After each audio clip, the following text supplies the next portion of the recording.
everybody. Well, welcome into Going Public. I am Harry McCullough. This week, we're going to talk about the coast, in particular, about the coast down in below Terrebonne Parish. And to do that, Mark Black is Executive Director of the Office of Coastal Restoration and Preservation for Terrebonne Parish.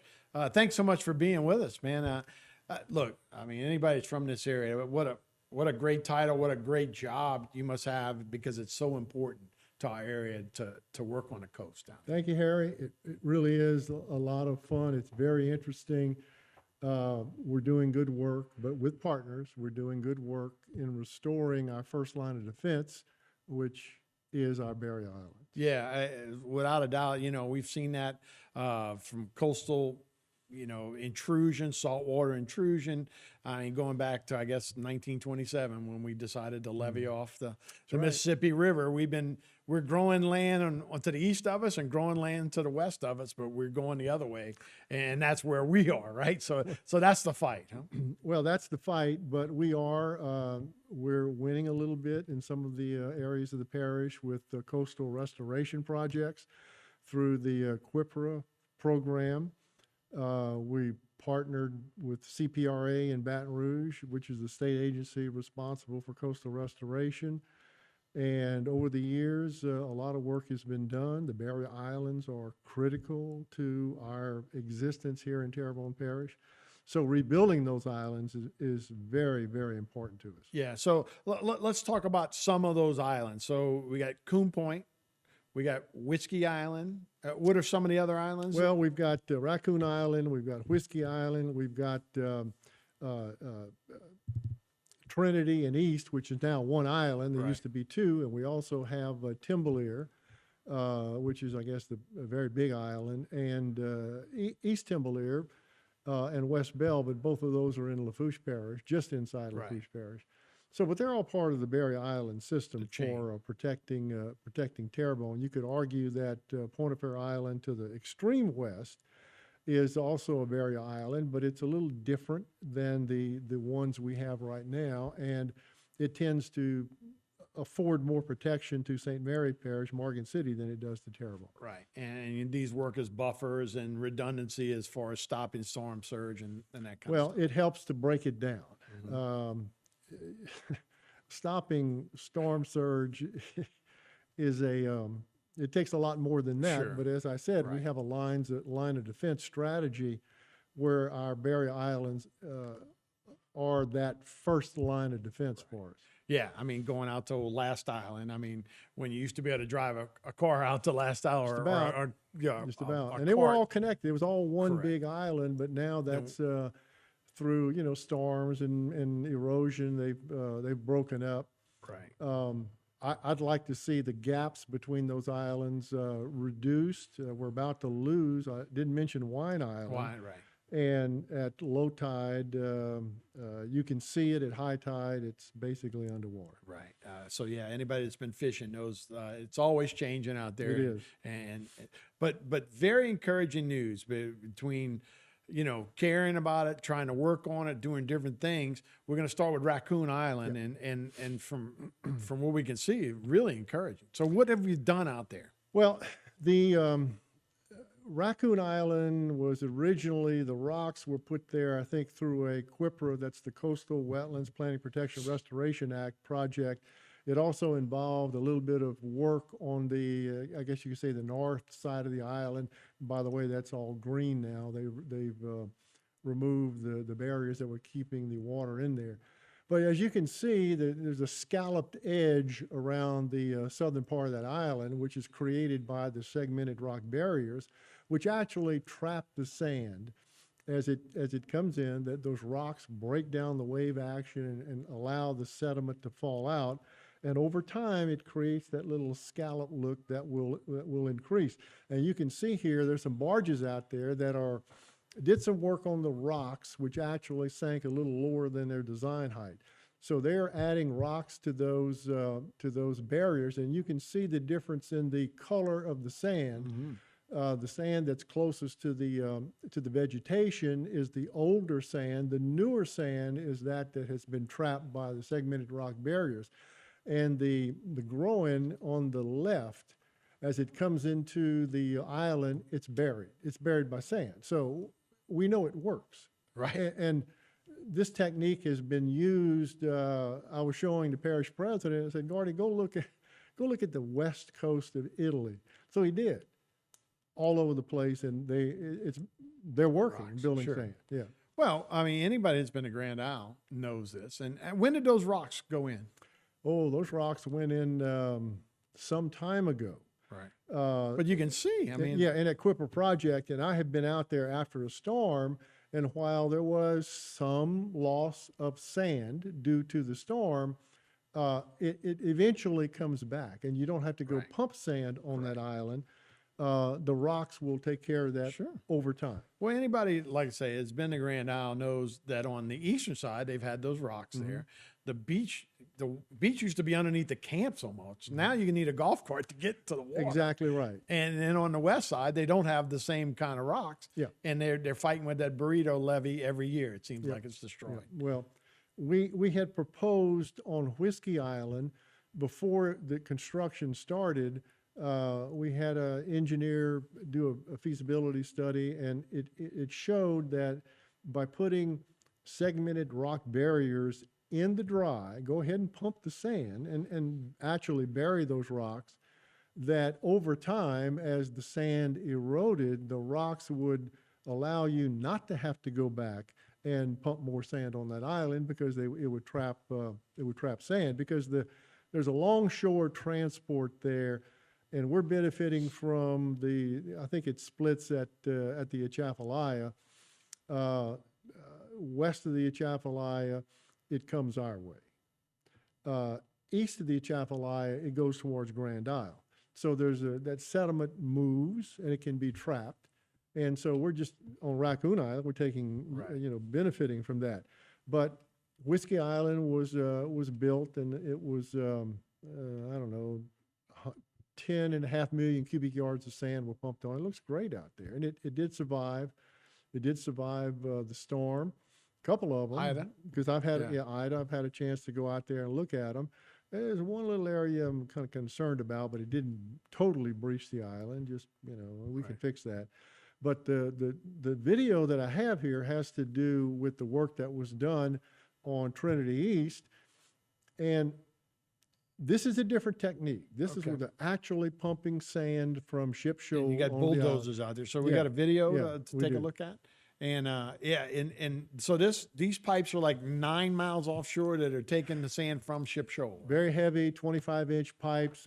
Each segment is quite long. It takes a lot of heavy equipment to move these onto the island, set them up, connect them, and every place they fork, there's a valve which is used to direct the sediment. Now, as you can see in this little containment dike, a little U-shaped containment dike, the bulldozers are moving back and forth. And what they're doing there is spreading the sediment out. And each one of those bulldozers has a GPS device on it, which tells them when they get to the design height for that sand.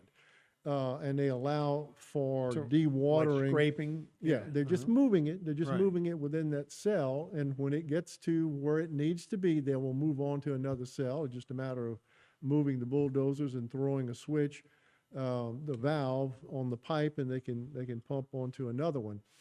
And the pumps are very powerful, and it's blowing, and you can hear the little rocks going through the seashells going through that pipe, and it's a little noisy out there, but very effective in pumping sand on that island.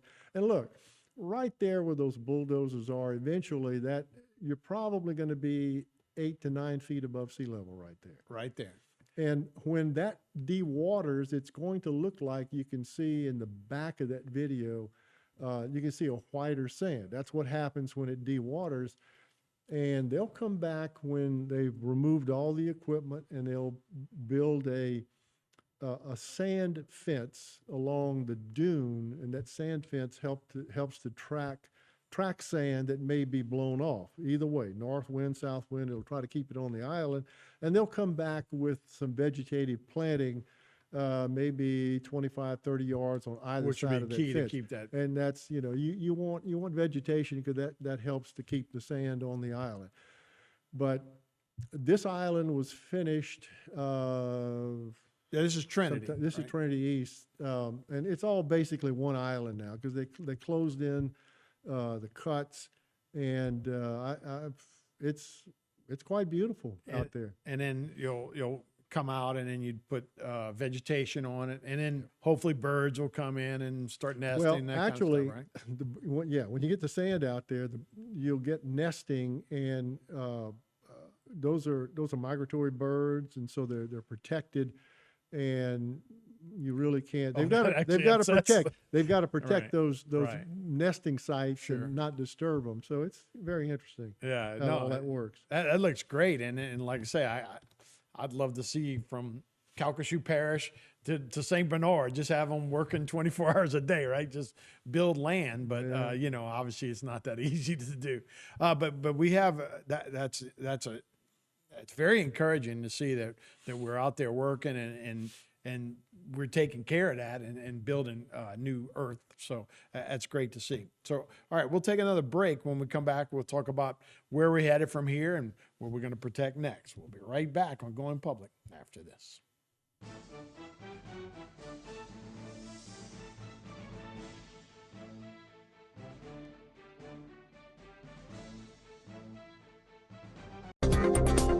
A new company with a lot of history. GIS Engineering has rapidly grown its brand around an experienced team of professionals. GIS Engineering is a full-service planning, engineering, procurement, and construction management company specializing in coastal protection and restoration, upstream and downstream industrial, and transportation infrastructure projects. Putting people first, GIS Engineering, a new company with a lot of history. Pelican Waste and Debris is your local company. We don't just work here, we live here and understand the unique challenges that face our region. Our commitment to our community and customers and love for Louisiana keeps us motivated. Pelican meets every residential and commercial service need, offering roll-off, front-load, and compactor services, ideal for hotels, restaurants, apartments, construction or industrial sites, and much more. We also make recycling simple and cost-efficient, offering single-stream recycling program options. We have set the highest standards for environmental protection, community engagement, and guaranteed client satisfaction. Visit pelicanwaste.net or call us at 985-873-9553 to save money with hassle-free service. Our team has over 100 years of experience, so we know how to make you happy. The sky is the limit, so fly with the Pelican.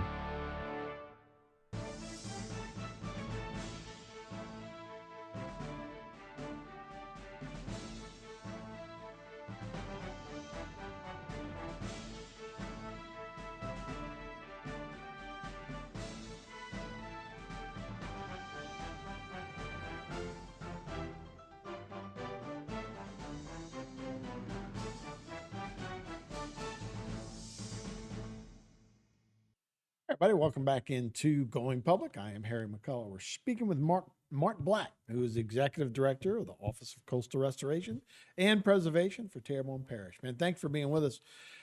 It's a great success story right now. That some of the things that are moving and shaking right now.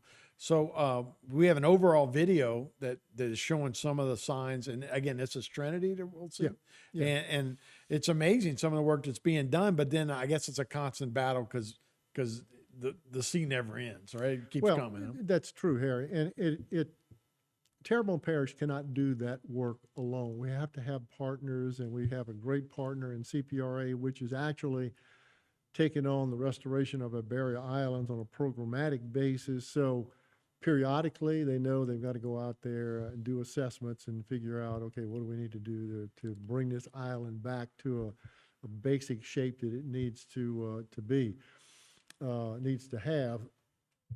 Yeah, this is a little better picture of the pipeline structure that goes out there, and this is on the western end of the island, and they just keep pushing it further to the west till they get to what the engineering plans say as far as they go. And It it's a shows you very the size of it. it's a Yeah. very, it's massive. It's a very, and they do this around the clock because they have big lighting structures out there, and they're just pumping around the clock until the pump breaks down. So we're until they looking finish. south from this video right here. That's the Actually, western we're looking side? south. That's Yeah. correct. We're looking south. But now I want to emphasize this work. It's been completed. Right. All the work on our barrier islands, except for some little maintenance work that may take place very shortly on Raccoon Island, all that's been done. So we're very fortunate about that to have partners. Look, coastal restoration is an extremely expensive proposition.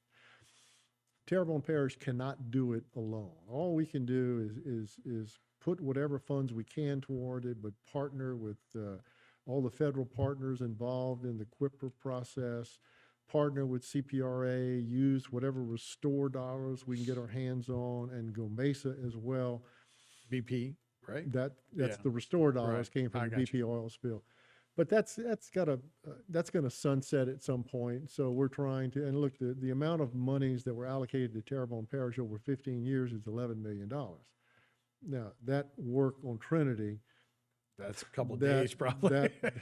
yeah, that would have amounted to maybe a couple days of work out there. So it's very expensive, and we have to be very selective in where we channel our money and advocate for other projects in Terrebonne Parish, particularly for those that take place in our marshes. Now, fortunately, believe it or not, Marganza is part of our restoration efforts, although it does provide a tremendous level of hurricane protection. But it's a leaky system, and it is building marsh, okay, on the inside, because it allows that tidal exchange, which is very good. And of course, QIPR is building projects on the inside. Particularly right now, we've got a couple that are in engineering and design around the north part of Bay Rockasee.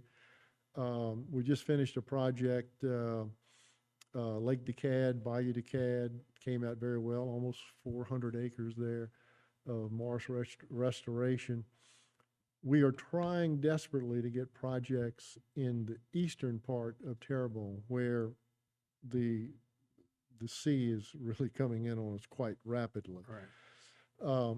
There is a ridge restoration project with a little marsh creation on the Bayou Terrebonne Ridge. We'd like to do something on the Pointe-aux-Chênes Ridge so that we can begin to maybe sort of connect the dots and build perhaps over time a little land bridge. There's been some proposals for that. But the soil in that part of the parish doesn't lend itself very well to coastal restoration projects. But we do the best we can. Right. As you follow the whole system, it does move around as to where Yeah, you can it do does. things like that. I know you're talking about the Bay Rockasee is really freshened up. It seemed like Lake Decad. It's Yeah. and I think that's what that lock will eventually do on the not Mr. Go, Yeah. our Mr. Go, Yeah. which Not has quite, been a home but yeah. navigational canal. Yeah. That'll really freshen up on the backside too, Yeah. which will help with some of those things. We had a project a few years ago on in the Falgout area with a floodgate off of the HNC, which allows fresh water. It's a gate on it, so when the salinity gets too high, we can close that gate and keep the saltier water out of that fresh marsh area. The Corps did a rocking project not too long ago along the western side of the HNC from about Falgout Canal north for about 5 miles, also designed to keep higher salinity waters from getting into that marshy area. So Lake Boudreaux, for example, Right. the conveyance channel that was built for flood control purposes in the Little Kaya area, when that channel is in effect, it's taking water out of those basins and is putting fresh water into Lake Boudreaux, which helps to push that salinity gradient a little further to the south. and it's restoring some of that marsh. You can see the vegetation starting to come back. Right. Oh, no, you can definitely see it, but it also takes your breath away if you ever take off out of the airport there. You're It like, does. whoa. It does. You don't have to get up very high to see Yeah. that there's a lot of water out there. you Yeah, know. it's particularly Lake Boudreaux, we used to be a lot further down. We talked about rocks earlier and the way it's working at Raccoon Island and the way those rocks are working. Grand Isle's seemed like a success story as we talked about. Why don't we just rock the entire coastline and just go from there? What's the other side of it? Why do people fight that?